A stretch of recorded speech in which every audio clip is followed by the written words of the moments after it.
पौराणिक काल की यह कथा एक अलग समय की है, जब देवता और असुरों के बीच निरंतर संघर्ष चलते थे। उस समय भक्ति, तपस्या और शक्ति के अलग अलग मानदंड थे, और उनमें संघर्ष का मुख्य कारण अहंकार और स्वार्थ था। यह कहानी मां लक्ष्मी के अद्वितीय त्याग और उनके भक्तों के उद्धार की है, जिसमें उन्होंने एक घोड़ी के रूप में धरती पर अवतार लिया। इस कथा में प्रेम, सेवा और भक्ति की शक्ति का संदेश है, जो हमें सिखाता है कि सच्चे प्रेम और सेवा के लिए कोई भी बलिदान छोटा नहीं होता। स्वर्ग में सभी देवता अपनी शक्ति और संपत्ति में वृद्धि के लिए मां लक्ष्मी की उपासना करते थे। मां लक्ष्मी उनकी भक्ति के अनुसार उन्हें वरदान देती थी। सभी देवताओं के पास धन, वैभव और सुख था, लेकिन कुछ देवता इस सुख में इतना खो गए कि वे अहंकार में डूब गए। इंद्र, अग्नि, वायु और वरुण जैसे देवताओं में अपने अपने क्षेत्र में सर्वोच्च बने रहने की होड़ लगी थी। इससे देवताओं में असंतोष और मतभेद बढ़ने लगा। देवताओं ने सोचा कि वे अपनी शक्ति और प्रतिष्ठा के स्वयं ही अधिकारी हैं। उनका विश्वास था कि उनकी तपस्या के कारण ही उन्हें यह वैभव प्राप्त हुआ है। यह अहंकार धीरे धीरे देवताओं के बीच द्वेष और अव्यवस्था उत्पन्न कर रहा था। स्वर्ग में शांति और सौहार्द की जगह अब संघर्ष और प्रतिद्वंद्विता ने ले ली थी। यह स्थिति देखकर मां लक्ष्मी को गहरा दुख हुआ। उनका उद्देश्य हमेशा अपने भक्तों की सहायता और सुख शांति बनाए रखना था। उन्होंने सोचा कि उनके वरदान का उद्देश्य शांति और समृद्धि था, न कि अहंकार और विवाद। मां लक्ष्मी को यह निर्णय लेना पड़ा कि उन्हें देवताओं को सच्ची भक्ति और त्याग का महत्व सिखाना होगा। धरती पर एक साधु रहता था, जो मां लक्ष्मी का परम भक्त था। उसका जीवन सरल और सादगी से परिपूर्ण था। साधु का नाम श्रीधरण था, और वह दिन रात मां लक्ष्मी की भक्ति में लीन रहता था। उसके पास जीवनयापन के लिए कोई भौतिक संपत्ति नहीं थी, और वह एक छोटी सी कुटिया में रहता था। भोजन जुटाना भी कठिन था, फिर भी वह मां लक्ष्मी के प्रति अपनी भक्ति में कभी कमी नहीं करता था। श्रीधरण की भक्ति और तपस्या इतनी प्रबल थी कि मां लक्ष्मी उस पर अपनी कृपा बरसाना चाहती थी। साधु का विश्वास था कि सच्चा सुख भौतिक सुख सुविधाओं में नहीं, बल्कि आत्मिक शांति में है। मां लक्ष्मी ने उसकी भक्ति और त्याग को देखकर सोचा कि साधु के साथ रहकर उसे किसी कठिन परीक्षा में डालना चाहिए, ताकि उसकी भक्ति और तपस्या को और सुदृढ़ किया जा सके। मां लक्ष्मी ने साधु के समर्पण का मूल्यांकन करते हुए यह निर्णय किया कि वह स्वयं उसकी सेवा में समर्पित होंगी। उन्होंने सोचा कि साधु को यह अनुभव दिलाना चाहिए कि सच्ची संपत्ति केवल भौतिक वस्तुओं में नहीं, बल्कि अपने कर्तव्यों के प्रति त्याग और भक्ति में है। एक दिन एक आराशी ने देवताओं के अहंकार और उनकी विलासिता को देखकर उन्हें श्राप दिया। आराशी ने कहा, तुम अपने अहंकार और असंयम के कारण अपने धन और वैभव को खो बैठोगे। लक्ष्मी तुम्हें छोड़ देंगी और तुम्हारे पास केवल कष्ट और दुख शेष रह जाएगा। इस श्राप ने देवताओं को भयभीत कर दिया।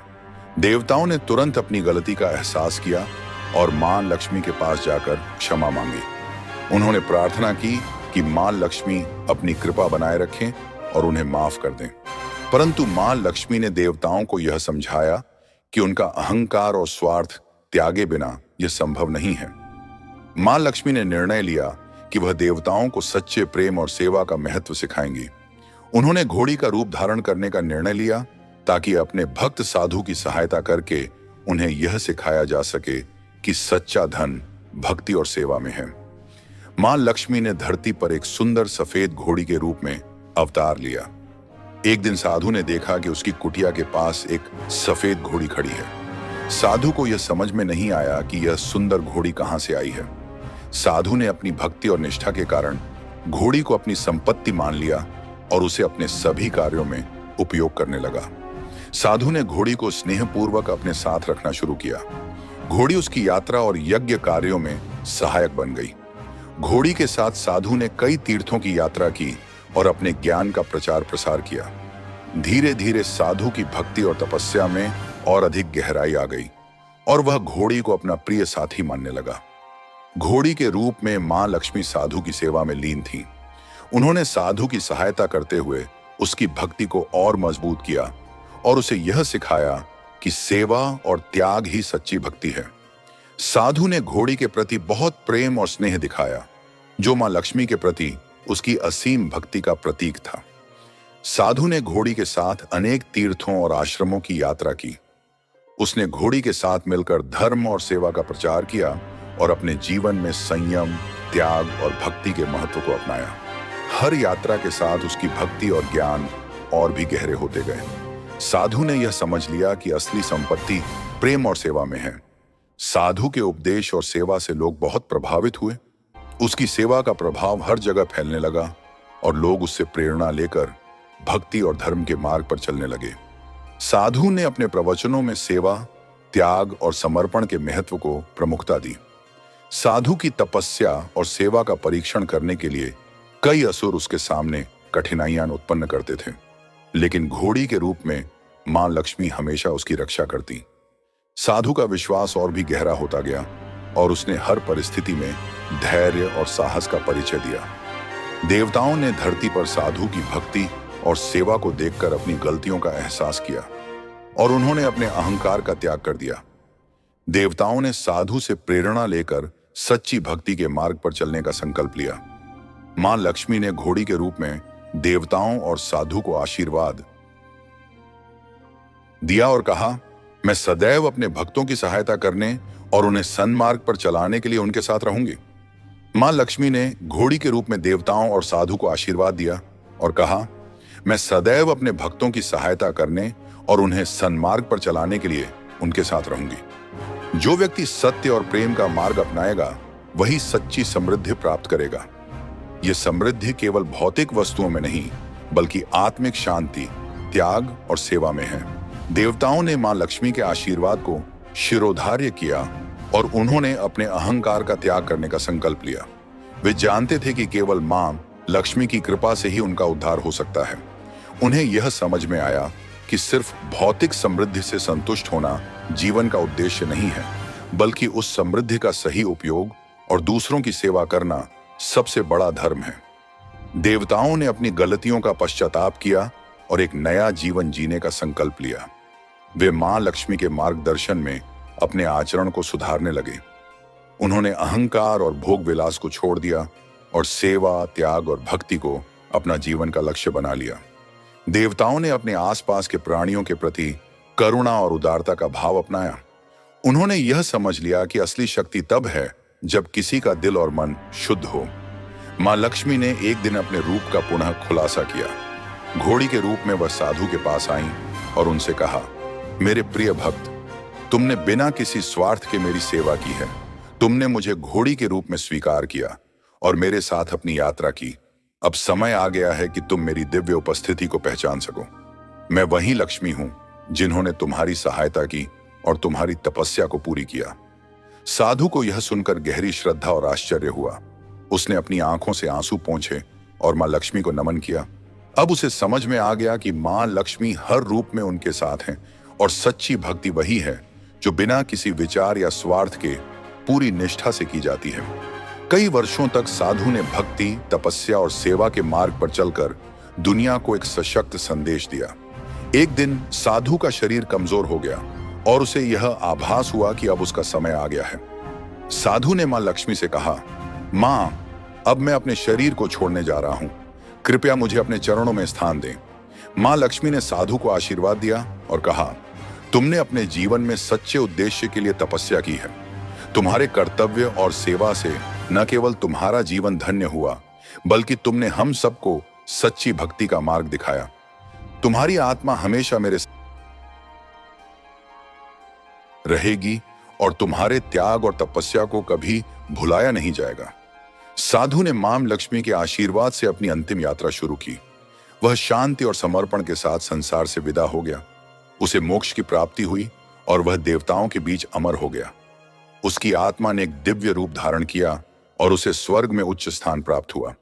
उसकी भक्ति और त्याग को देखकर सभी देवता और आर्षी उसे श्रद्धांजलि अर्पित करने के लिए एकत्रित हुए। मां लक्ष्मी ने साधु की आत्मा को आशीर्वाद दिया और कहा, तुम्हारे त्याग और भक्ति के कारण तुम्हारा नाम सदैव अमर रहेगा। तुम्हारी भक्ति के कारण मुझे तुमसे एक वरदान मिला है। वह यह कि अब हर व्यक्ति जो सच्चे मन से मेरी उपासना करेगा उसे तुम्हारी तरह मार्गदर्शन और शांति प्राप्त होगी। मां लक्ष्मी ने यह घोषणा की कि इस प्रकार की भक्ति का फल हर व्यक्ति को मिलेगा जो जीवन में निस्वार्थ सेवा, त्याग और समर्पण के साथ चलता है। उनकी कृपा से सभी को समृद्धि और शांति मिलेगी, परंतु यह केवल सच्चे हृदय वाले भक्तों को ही प्राप्त होगा। वहीं दूसरी ओर असुरों की शक्ति का अंत होने लगा। देवताओं के साथ साधु की भक्ति ने धरती पर धर्म की स्थापना की। असुरों ने अब तक अपने कुकर्मों को जारी रखा था, लेकिन अब उनका समय समाप्त होने को था। एक दिन देवताओं ने मिलकर असुरों को हराया और उनके आतंक को समाप्त कर दिया। मां लक्ष्मी की कृपा से धरती पर शांति और समृद्धि का वातावरण बना। साधु की भक्ति और मां लक्ष्मी के आशीर्वाद से सत्य और धर्म की विजय हुई। अब सभी देवता और मानव समाज एक साथ मिलकर अपने कर्मों को सुधारने लगे। उन्होंने अहंकार, स्वार्थ और अन्याय को त्याग दिया। उन्होंने अपनी संपत्ति और शक्ति का सही उपयोग समाज के कल्याण के लिए करना शुरू किया। मां लक्ष्मी ने अपने सभी भक्तों से कहा, जो व्यक्ति सच्चे मन से सेवा करता है, त्याग करता है और भक्ति करता है, वही सच्चा धन्य है। वे धन्य हैं जो समाज की सेवा करते हैं, क्योंकि वे मेरे रूप हैं। मैं हमेशा अपने भक्तों के साथ रहूंगी और उनके हर अच्छे कार्य को अपनी कृपा से पुरस्कृत करूंगी। मां लक्ष्मी ने अपने सभी भक्तों से कहा, जो व्यक्ति सच्चे मन से सेवा करता है, त्याग करता है और भक्ति करता है, वही सच्चा धन्य है। वे धन्य हैं जो समाज की सेवा करते हैं, क्योंकि वे मेरे रूप हैं। मैं हमेशा अपने भक्तों के साथ रहूंगी और उनके हर अच्छे कार्य को अपनी कृपा से पुरस्कृत करूंगी। यह कहानी हमें यह सिखाती है कि सच्चा सुख और समृद्धि केवल भौतिक संपत्ति में नहीं, बल्कि त्याग, भक्ति और सेवा में निहित है। मां लक्ष्मी का यह घोड़ी रूप हमें यह संदेश देता है कि जो व्यक्ति बिना किसी स्वार्थ के दूसरों की सेवा करता है, वह सबसे बड़ा और सबसे धन्य होता है। असली समृद्धि वही है जो आत्मा के भीतर होती है, और वही व्यक्ति संसार में सबसे खुशहाल होता है। हमारे जीवन का वास्तविक उद्देश्य यही है कि हम अपने कार्यों, विचारों और भावनाओं में सेवा, प्रेम और त्याग को प्राथमिकता दें। यही सत्य का मार्ग है, और यही मार्ग हमें अंततः सच्ची समृद्धि और शांति तक ले जाता है। दोस्तों, अगर आपको ये वीडियो पसंद आई हो तो हमारे चैनल को सब्सक्राइब करें और वीडियो को लाइक करें। कमेंट में जय मां लक्ष्मी लिखना ना भूलें।